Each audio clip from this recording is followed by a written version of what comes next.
क्या आपको याद है कि एक विद्युत परिपथ में प्रतिरोध क्या होता है? प्रतिरोध किसी चालक का एक ऐसा गुणधर्म है जो किसी चालक में इलेक्ट्रॉनों के प्रवाह का विरोध करता है। यदि प्रतिरोध का मान अधिक हो तो तार में प्रवाहित धारा का मान कम होगा।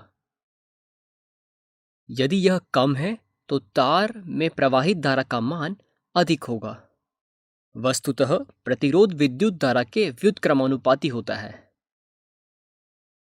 आइए अब हम उन कारकों के बारे में बात करते हैं जिन पर किसी चालक का प्रतिरोध निर्भर करता है। हम इस अवधारणा को समझने के लिए एक छोटा सा प्रयोग करके देखते हैं।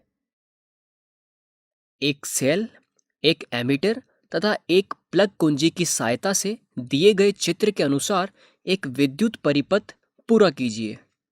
पहले प्रकरण में इन दो बिंदुओं के बीच निक्रोम तार को संयोजित कीजिए। मान लीजिए कि इस निक्रोम तार की लंबाई L है। अब प्लग में कुंजी लगाइए तथा एमीटर में विद्युत धारा नोट कीजिए। मान लीजिए यह धारा I1 है।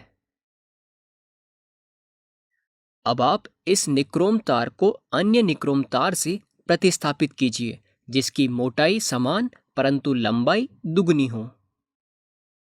जब आप पाठ्यांक मापते हैं तो आप देखेंगे कि जब तार की लंबाई दोगुनी कर देते हैं तो एमीटर का पाठ्यांक आधा हो जाता है, अर्थात लंबाई दोगुनी करने से विद्युत धारा का मान आधा हो गया।